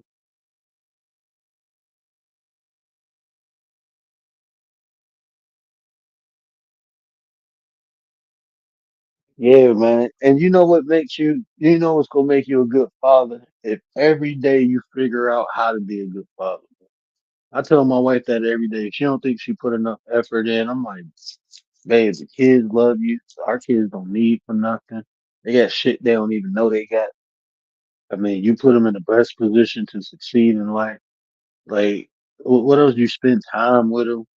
Like our kids know you love them. If you ask my kids who love you more, mommy and daddy, you know what they gonna say? Mommy. You say why? Because mommy don't scream at us. Mommy let us do this. Mommy let us do that. They gonna tell you, daddy love us, but he just mean. But that's my job, man. I'm supposed to be the disciplinary, the person structure. So I'm the coolest dad until you fuck up and I gotta correct you. When I gotta correct you, I'm gonna correct you, bro. It's just simple as that. You go, what, like we got this new thing because, like the punishment, we used to send them to their room. But my wife's like, we don't want to do that no more because they go look at their room as like a punishment. So that's why, I'm like, okay. So now they got to count paint bubbles. They sit in the corner. They sitting there, they don't move, and I stand right over you 5 minutes. And then after they come out the corner, I talk to them. You know why you had to do that? No. Okay, well, let me explain it to you. But it has to be some type of consequence when kids doing the wrong thing. Because if they never have a consequence, they will never understand why they shouldn't or shouldn't do stuff. They won't have that comprehension or that even that basic understanding. Like when I do wrong, there is a punishment. There is a consequence behind it. Like if you touch fire, you're gonna get fucking burned, right? But they need to learn that with their actions. You can't just do anything and everything. You can't do it. That's not how life is structured. We have laws, we have rules, we have regulations, and if you don't know how to follow them, you're gonna get swallowed up, bro. I don't want my kids ain't growing up with that sense of entitlement that they can just do whatever they want to do and get away with it. No, if you do some foul shit, you're gonna get fucked up. And it's better for me to fuck you up than the world because there's a lot of kids that might not ever see the light of day again. They ain't even get a chance at life. They done did some stupid shit, probably unalived somebody when they was 14, 15, and now they doing a 50-year bid. Now they doing life. Never had an opportunity at life, but now they doing life behind bars. I got a friend, he getting out in 20, I think they said 2032. He been in jail since since he went to jail when we was in 10th grade. He went to jail since we was in 10th grade, man. He ain't getting out. I think it said somebody posted on the website, like John getting out in 2032. Like, God damn, bro. And this the fucked up part. He went to go rob somebody with a couple friends. He didn't do the unaliving, but he was there. And he had a weapon. And he had a weapon. So he doing I think it was like a 42-year sentence or something like that. So the majority of what he experienced in life was behind bars. Majority of his life he been behind bars. And guess what? It only took him 30 minutes to do that. 30 minutes. All this shit was done and over in less than 30 minutes. You threw away your whole life. It only took you 30 minutes to do so. It only took you 30 minutes, man. That's the sad part, man. People put themselves in position. That part, the world will get them if you don't teach them first. Yes, man. And that, look, Commander, I hate. Listen, man. Like when I raise my voice at my kids and they look at me, when my kids look at me like they're scared of me, that shit break my heart, man. And I remember the first time I ever did it, man. My dad and mom was over here, and I yelled at my son, and he just looked at me, and I'm like, man, I went outside, and I ain't gonna lie to you, man, I was tearing up. I wasn't like boo and crying. My dad came out, was like, man, straighten your face up. He was like, you did good as a dad. I'm proud of you. And I'm like, man, I don't want my son looking at me in fear. I don't want him to look at me and feel fear. And he was like, son, let me tell you something. He said, it's better that you correct them now than they correct them later. Because if they gotta correct them later, they ain't gonna do it with love. If he gotta get corrected by society later, they're not gonna correct him with love, but you are. You're not doing this to hurt him or to make him afraid of you. You're doing it because it's necessary for him to understand. And the earlier he understands, the better he gets. He said, just like you. He said, when you was younger, was you afraid of me? I was like, yeah. And he said, now, was that a bad thing or a good thing? And I said, well, it was kind of good because I used to think before I did shit, like, oh no, man, if I do this, my dad gonna fuck me up. Like, I'm gonna get it. And then it was like, okay, it kind of clicked and made sense. Right. And as I got older, it wasn't that I feared my mom or dad. I feared disappointing my mom and dad. I didn't want to disappoint them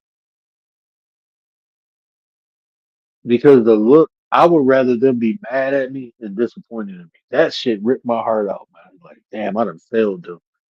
I felt like a failure if I disappointed. Now, if they was just mad, I'd be like, man, they get over it. But if they looked at me with disappointment, I felt like a failure. And I hate that. I hate that feeling. That's one of the worst feelings that I could possibly ever feel is like the feeling of failure. If the kids say Pops is me, that's just saying he doing his job. You feel me? Look, man. Look, I took that role, really. I accept it. Full heartedly, bro. I accept that, bro, full heartedly. Like I'm gonna be one of the coolest parents ever. But look, I don't even gotta yell no more. I stare my kids down, and their whole attitude change. They be like, oh shit. My son start hiding behind shit and then peeking up like he's still looking. He did that earlier. I'm staring at him. He looked at me. He bent down behind the bed because my bed kind of high. Then he looked up. He looked down again and looked up. He was like, "Dad, you mad?" I said, "Yeah, I'm mad." He was like, "I'm sorry." He came and hugged me. He's like, "You still mad?" I said, "I don't stay mad at you long, but I'm disappointed." He was like, "No, Dad." I was like, "Yeah, man, I'm disappointed, bro. You're not listening,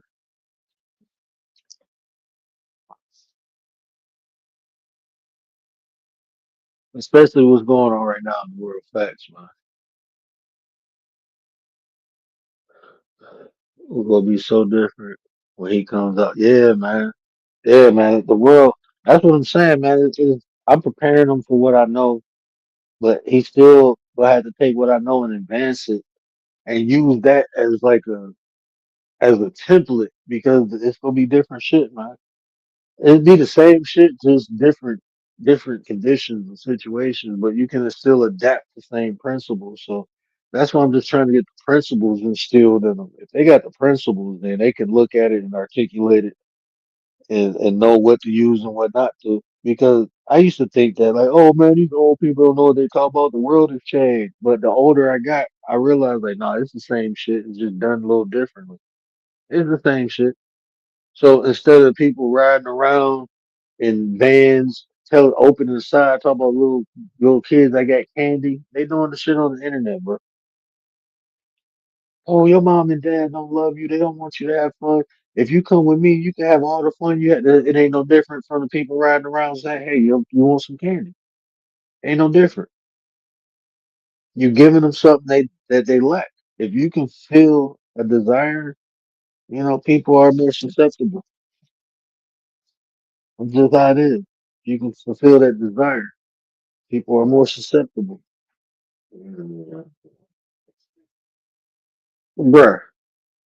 Yeah, I throw hands with you too. Don't be growling at me because I don't want to pet you. My dog literally just growled at me because I wouldn't pet her. Man, these people in this house, man, from the kids to the animals, bro, they be testing my gangster. They be testing my gang. Oh man,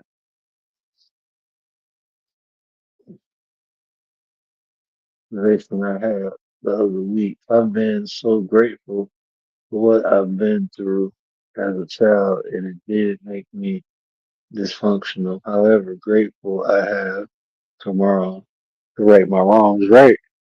You know what I'm saying? I mean, what you was in the past is your past, bro. I mean, shit, I was dysfunctional back in the day. I was definitely dysfunctional, bro. I was definitely, but that's the beautiful thing, right?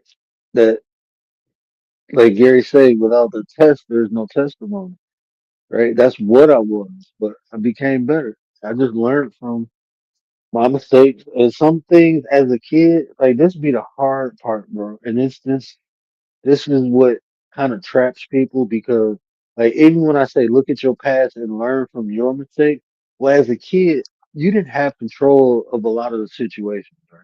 So how you supposed to learn from that, right? Because you didn't have control. So how you gonna take accountability and heal from some stuff that you didn't have control over? That's facts, right? That's facts. As a kid, if you don't have control over a lot of things. You can still learn from it because guess what? You're going to be responsible one day and somebody's going to be dependent on you and you can learn from the mistakes of others. You don't have to, like my stepdad used to kick my ass. He used to abuse me, bro. I could have grown up thinking like it's okay to punch kids in the fucking face. I because I got punched in the face. It's okay to close an 11-year-old eye because I got my eye closed. It's okay to choke slam a 12-year-old through a glass fucking coffee table because it happened to me. It's okay to break his ribs. He'll heal up. It happened to me. I could have went around thinking like that. I had no control over that. I couldn't fight him back. There was no way unless I would have grabbed something and stabbed him, bro. That was the only way I could have fought him back. And then he was military trained. If at that age, if I would have tried to, he would have fucked me up. Right? He would have. He would have fucked me up. So I had no control over that. But I can learn from that. Don't be him. Don't turn into him. What he went through, he had his own demons and shit. He's still fighting them damn demons because he didn't heal and learn from his experience. So what did he do? He passed his trauma on to me, or tried to. He tried to pass his trauma on to me. I'm not saying he did it consciously.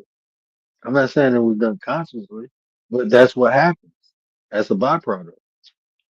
Because the trauma he had in him, he was putting it on to me. And that could have created a pattern, right? But I healed from it. So I don't beat my kids. I'm not gonna be breaking their bones and shit, giving them black eyes and shit like that. I'm not gonna do none of that shit.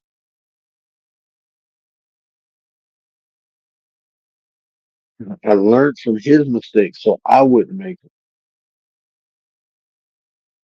them. Even my parents having me as a teenager, I learned from their mistakes. Even though they had my grandma there, so they didn't have to assume a lot of the responsibilities a parent would have if my grandmother wasn't there. They didn't have to assume those responsibilities. If I did it, I would have had to assume those responsibilities because my grandmother was damn near retired when I was born. She was damn near retired, so she had time to spend at home with me and raise me and take. She had time to do all that. My mom was still working, going to school. Shit, my mom, she had her master's like 15 years ago. Like 15, yeah, about 15 years ago. Then she went back to school. My mom finished her last, I think I was 32 when she graduated with her uh, forensic nursing license or forensic nursing degree. I think I was like 32 or 33. I know my sister had just got her bachelor's degree, and my mom got her bachelor's degree too. But my sister got her bachelor's degree in psychology, and my mom graduated like 2 months after she did.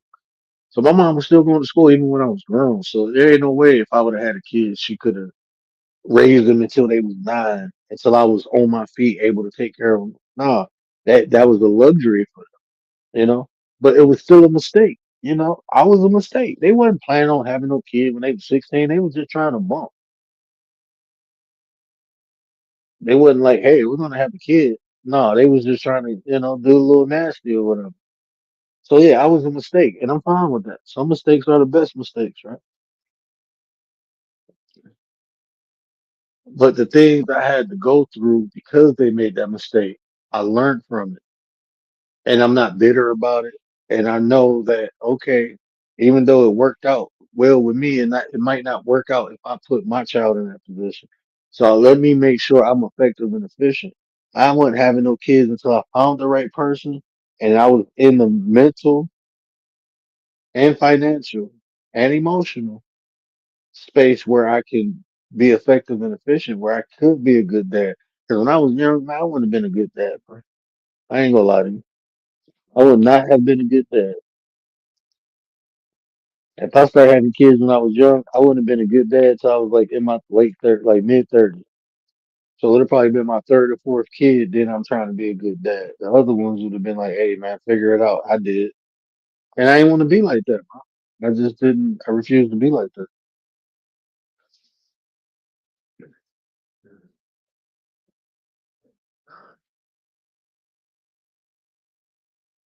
I end up in jail. I hate seeing her the longest, but if I did, I know she would be proud how I turned out. Yeah, forget your trespassing. Yeah, because you know why forgiveness is so hard is because it's the perception about it. Like when people say forgive, the very first thing we assume is that we're taking the burden of responsibility off of the person who wrongs you. That's not what forgiveness is. We have been miseducated about what forgiveness truly is. Forgiveness is not to take the burden off of the people who wronged you. Forgiveness is for you to move past what they did to you. That'd be the hardest part. and the reason you can't move past it is because you feel like somebody wronged you, right? But the fact is, whatever happened, happened, bro. The only thing you can do is learn from it. You can forgive and forget. You don't forget what the person did to you. You forget about dealing with the person ever again. That's how most times I forgive people, it's just not by dealing with it. Okay, I learned that you like this, and guess what? I never deal with you again. So I forget you and move forward, move past. You're out of my life. I can now move past it. Right now, I can move past it. You're no longer in my life. What you did will not, because when people wrong us, bro, and we hold on to it, that's what makes us bitter. That's when that we begin to ruminate on what they did. Like that shit done and over with, bro. There ain't nothing you can do about it. People want, I need closure. I need to know why they did. No matter what somebody say, bro, when they wrong you, that shit don't fucking matter. So I don't even know why that shit ain't gonna really matter. If a person told you, okay, yeah, I wronged you, because I was wrong, and it was learned behavior. That's all I know how to do is be a piece of shit. Is that gonna make you feel better about them wronging you? No. But that's what happened most of the time. Most of the time, people are pieces of shit, and they don't know how to do nothing else but be pieces of shit to other people, bro. That be it. That be it. Because they got wrong, so now they wronging other people. That's their experience. So they close it. Like when people wrong you, bro, there's no real justification behind it. It's just wrong. So the best thing is to learn from what that person learned from the situation. So you will recognize the pattern if it happened again. That's why I say I don't deal with jealous ass people. When I can't think of one positive interaction I had with someone who was jealous with. I can't think of. I can think of a whole bunch of negative shit, but I can't think of a positive full interaction. Meaning, anybody who ever was jealous of me or shown or said they were jealous of me, eventually they did some foul shit. Eventually they did foul shit. I can't name one person. And now, like when people say jealous, like I may not cut them off, but I know how to deal with you, bro. I deal with you with a long ass stick, bro. I do not let you get close to me. I'm not telling you nothing personal where you can weaponize it against me. I still deal with you. I wouldn't put trust in you though. And I'ma always be watching your movement. And if you move funny, I'm gonna get the fuck away from you. That's it. I'm not gonna let you close to me. Everybody should not be close to you because that's not everybody's position, bro. That position around you, like if you think about this, man, if you stand, if you stand up and you think about ways people getting close to you, your left, your right, your front and back. That's 4 people, bro. That's all you fucking need. Everybody else is just taking up the space. Everybody else taking up. You don't need that many people close to you, bro. You do not need that many people close to you. The more people close to you, the more problem fuck up shit can happen. That's just reality, bro. That's just reality. People don't need to be, but like me personally, I don't feel the need to be close to too many people. Like we can talk, but when people start telling me their personal business, I know they trust me, and I have shown consistency. I'm a trustworthy person. I ain't about to be telling all your business and shit like that. But I don't be wanting to hear that shit half of the time. I had a friend talk about like he. I ain't even gonna say that, but I'm like, bro, don't tell nobody else that shit and never tell me again. I'm gonna go smoke this weed and forget what you just said, bro. Do not tell me where nothing is at. No, I don't want to know none of that. Like I don't be prying in people's personal lives, bro. And when people get to pry in my life, I'll be like, now I have talked to people and offered shit, like told them things about me, and I'm comfortable with that. I feel comfortable enough with those people to share that information. You know, so yeah, I'm comfortable with that. But I just don't go around telling all my business to everybody. No, no. So everybody don't need to be close to you, bro. But it's nice to have people close to you because they know you, and then when you need to talk, you know what I'm saying? Well, what the heck is this, bro? I don't know, bro. I ain't even. This on YouTube? That's wild, bro. I don't know. You're right. Forgiveness is your next topic. I can't talk about it, bro.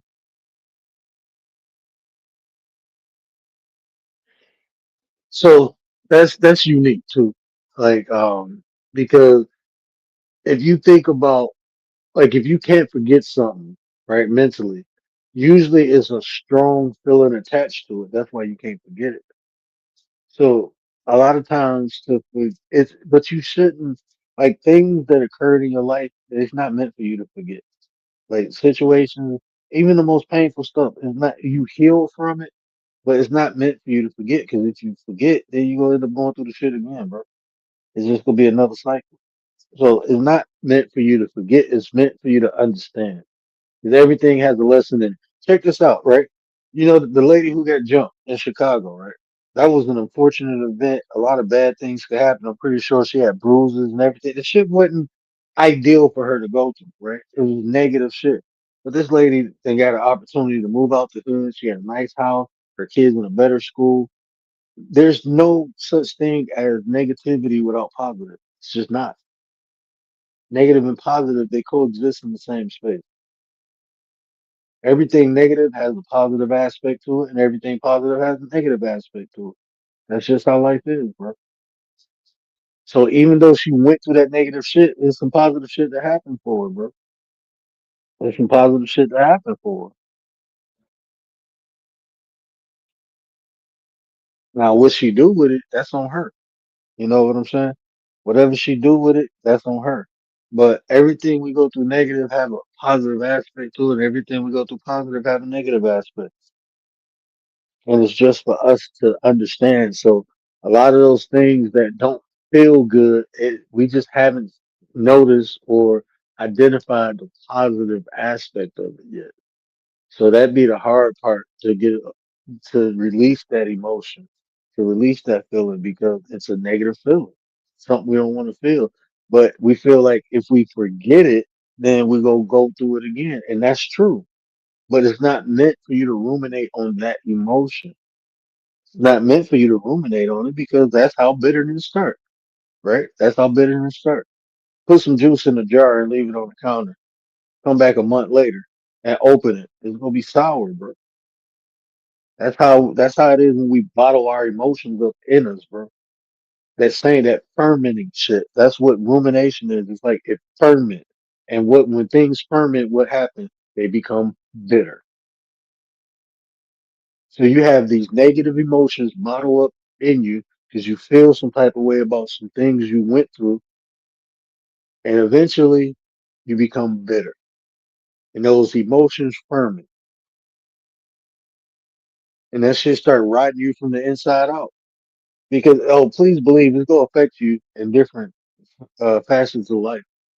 If you bitter in one area, then that shit gonna translate into other areas in your life, bro.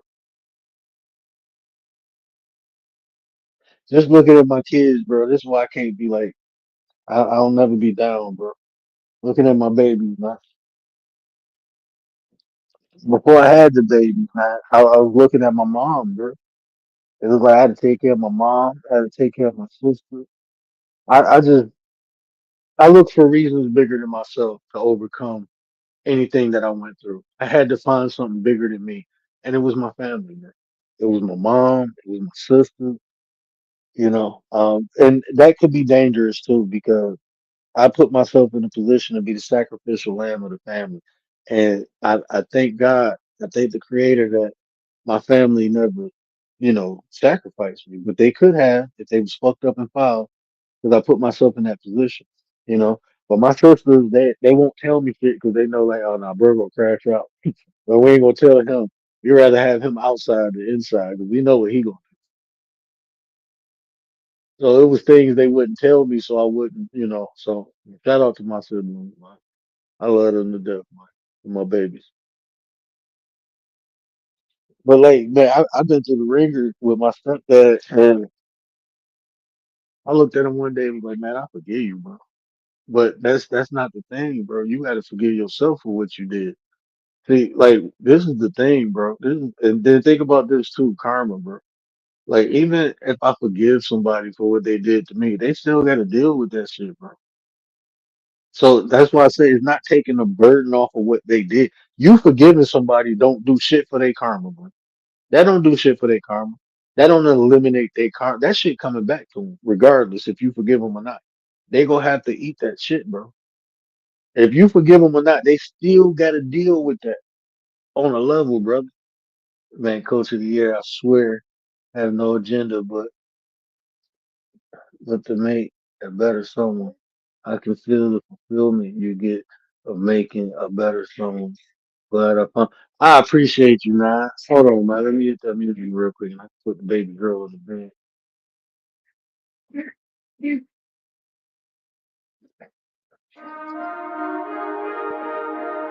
The key word is consistency, right? Yeah, consistency is hard work. Hard work. Sometimes you just want to crash out.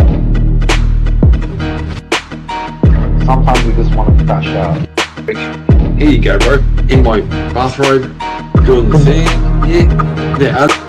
Sometimes you just want to crash out.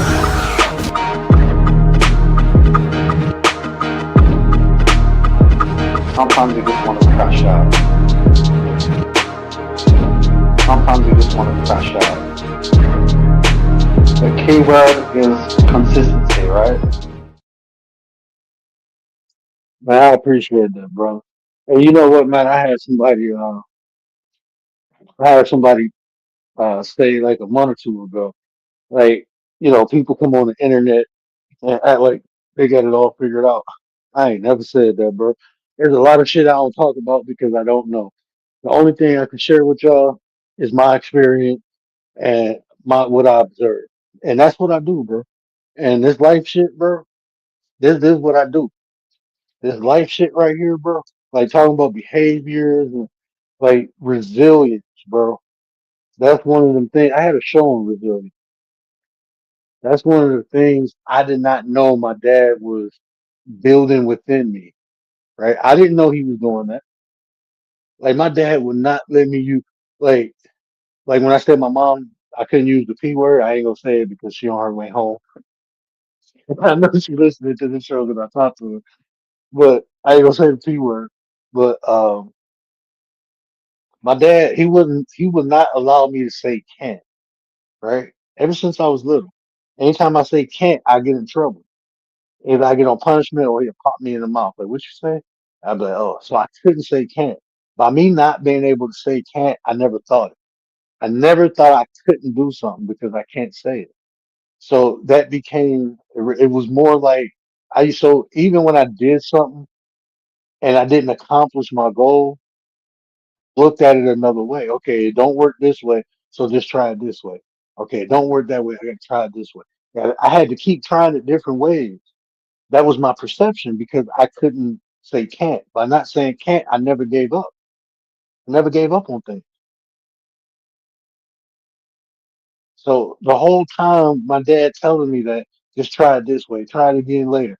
Well, you know what? Go do some push-ups, get stronger, and then after you get stronger, maybe you can do it. Maybe you just don't have the right tools to accomplish what you. So go get the tools first and come back. That's why you couldn't do it. So just go get stronger, go get the tools, and then come back and try it. That's how my dad always did. And when I got older, I realized like, damn, that's why I'm so resilient. Because my dad wouldn't let me not try shit. He would not. He used to say, the only time you can't do something is when you don't try. He said trying is quitting. That's the only time you quit is when you don't try. He said as long as you try. He said if you never get it, at least you tried. At least you tried. If you never get it, and I'm like, oh, okay. So that's how I grew up thinking. So it was never. I was never able to give up on things. I was just never able to give up. Frankie in the building. Hold on. I see Frankie. Frankie Blanco, what up, though? I was just talking about you the other day. I was like, man, I hope my boy Frankie straight. Good to see you, my brother. Good to see you. I ain't seen you in a minute. Like when I don't see people, first thing I do is worry about, make sure they straight, bro.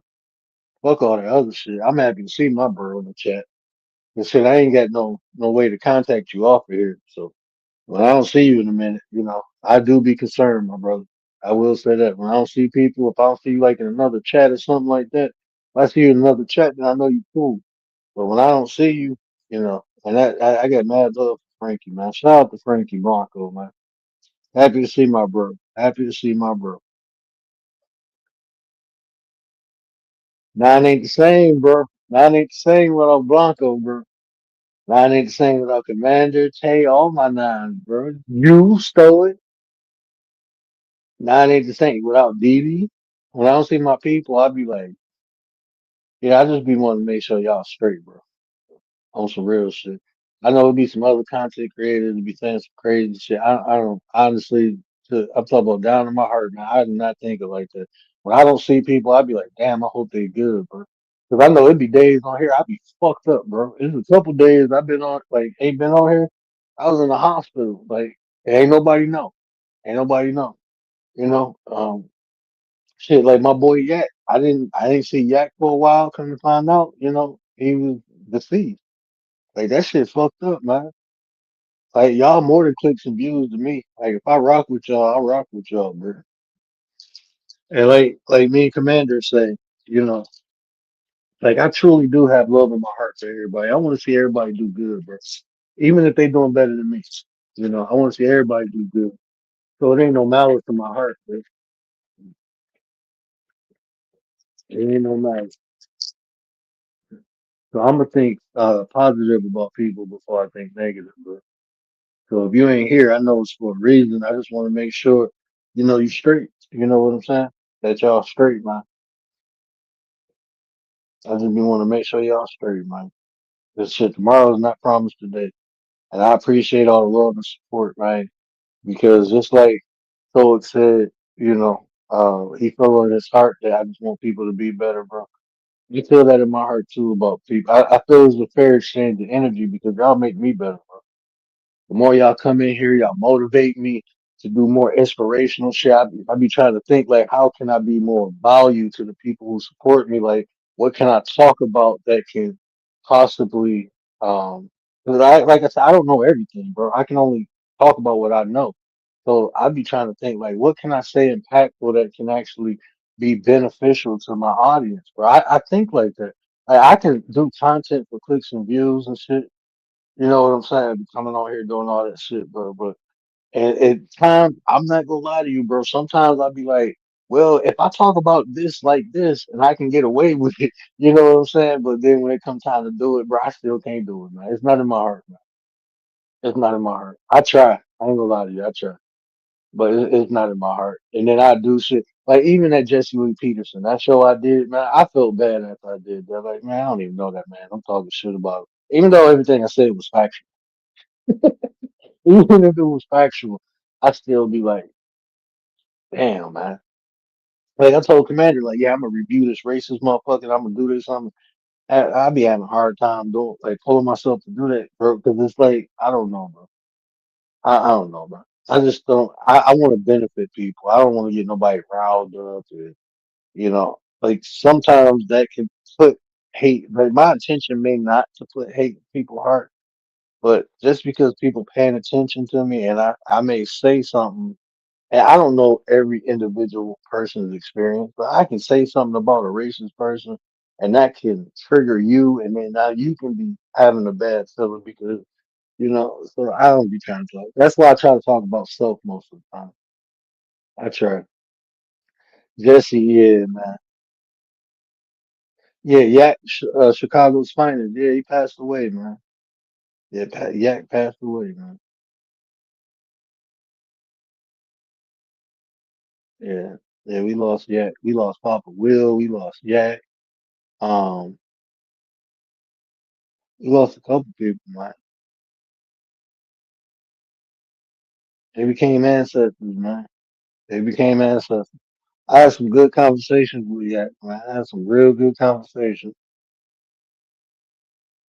You just never know when it's the person's time, bro. You just never know. Hey, there's a couple people I've been rocking out with. Oh, Realist. I don't know if you seen that comment, but remember I was trying to figure out when I kept saying Queen. That was my fault. If I would have told you, you remember Eve James podcast? That's who I was talking about. Eve James podcast. We call her Queen Eve. They call her Queen Eve. Her her page name was Eve James podcast. I was going crazy trying to figure out that young lady name. But yeah, that's what I was talking about. Shout out to Eve James. Man. I hope she good. I ain't seen her. I hope she good.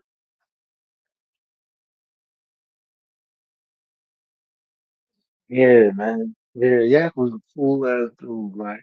Yak was a cool ass dude. But you never know what people, when people come on here, I do. When I come on here, I be putting my best foot forward, bro. I don't come on here. I be having migraines like a motherfucker. Head be feeling like there's a rock band concert in it. I still do like sometimes people can tell because I done had people after the show be like, bro, you straight, man. I can hear that shit in your voice. Sometimes, you can't tell, sometimes you can tell. So you never know what a person's day to day struggle is. It can be physical, it can be mental, it can be emotional, bro. You never know what a day. That's why I always try to be. Um, if I can't help you, I try not to hurt people, bro. I really true. I try not to. Even when the person trying to hurt me, at times I'll be like, okay, okay, and then I ain't gonna lie. After a while, I get tired of that shit, and then I go ahead. But for the most part, I try to be like, okay, yeah, they just having a bad day. I'm bigger than that. I can take it. I can take it. I try to do that, but then sometimes I'd be like, I ain't in the mood to take your shit, bro. I ain't my responsibility because you all fuck me. I ain't lying to you. I'm being honest though. I said I ain't perfect. I ain't perfect. You catch me on a good day, bro. I can take a lot of shit. You catch me on a bad day, I ain't taking nothing. That's just how it is, man. But I never like intense. Like I'd be listening to somebody. And like unless they cool, like I ain't gonna call myself a troll, but I go like in missing my I be fucking with Gary. I always fuck with Tay. Anytime Tay go live, I fuck with her. Just talk a little shit, be trolling or whatever. But it's not with malice. It ain't with hate, you know. It's none of that. It's just, I'm being funny. And I might be a little distraction from what they talking about, but I'm being funny, man. And they know it ain't malice. And I ain't saying nothing egregious or hateful or nothing like that. You know. I like to have fun. So when people come in here, and long as it ain't out of malice, bro, I'd be like, I don't be minding. I don't be minding a little troll, man. Every once in a while. Yeah, I mean, she going through some shit over here. Yeah, but you don't see folk, it makes you at least one. Yeah, man. Yeah, I think Gary might. I'm gonna say if Gary do a New Year's thing, he might do a New Year's live. I'm gonna see if he want to bring in the New Year. I don't think I ever did that. I don't even think. Usually, we got a little routine or ritual we do in my house for New Year. So I'll probably pop in afterward, but yeah, that's like a sacred time too. Um,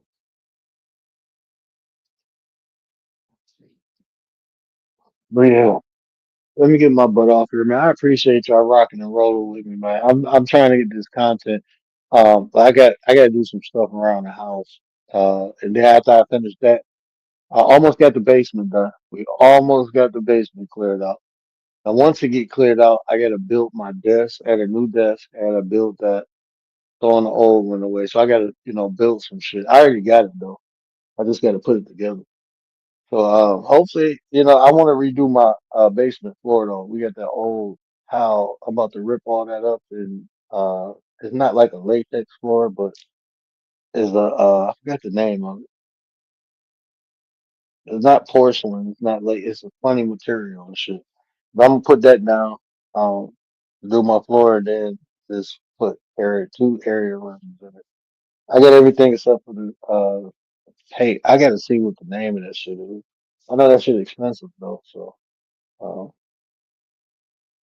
yeah, but no, it's not vinyl. It's like it looked like paint, but it's thicker than paint, and it's like more cushier than paint. I forgot the name of it, but I had helped somebody. I was selling a house, and the dude, it was friends and family of my wife, and he asked me if I knew how to do hardwood floors, and I said yeah. So while I was up there doing the hardwood floor, it's some type of epoxy. But he is it's sweet because he put like designs and shit in it, and it's like he just dumped this shit off, and then he had to like flatten it out. But when you after it was dry, it wasn't hard uh it wasn't hard. It was kind of like it wasn't gushy, but it wasn't like hard. I forgot the name of it, but his the guy his brother does got a business, a company do it, and they do like it looked like marble almost. It almost looked like marble, but when you step on it, man, that shit is not like hard, but it's not like really soft. It's some type of epoxy. I forgot the name, but I get the name of it though.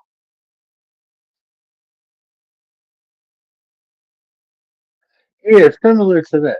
Yeah, it's similar to because the basketball. Well, I don't know the new courts, but usually it's hardwood with a coat on it. But this is I'm gonna find the name. I'm gonna find the video and show you because you can see they be having videos of it on Instagram where the people it looked like marble. Like once it's down and laid, it looked like marble. But when you walk on it, that shit feel kind of good, man. It's not like hard solid, but it's not like squishy soft. Like you don't sink into it, but it's not like hard. I can't. It's hard to explain.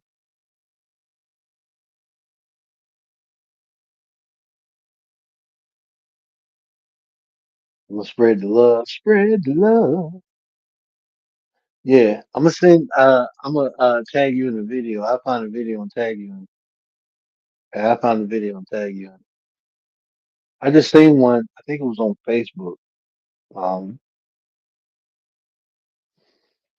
it was either on Instagram or Facebook. I just seen a video of them doing it, and I told my wife like we gonna put this on the ground, and she gonna call his people, her friends' people, and I'm like, no, I want to do it myself.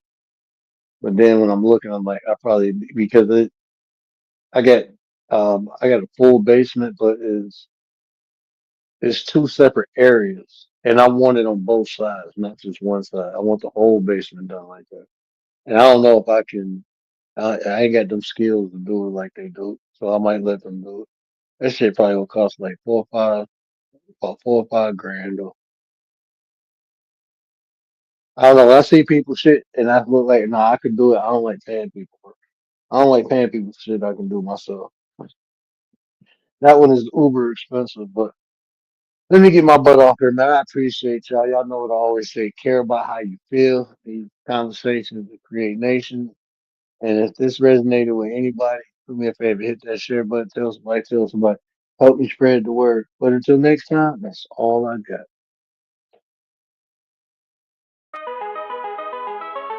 And do it for the nine. What up, Nine? Acknowledge me!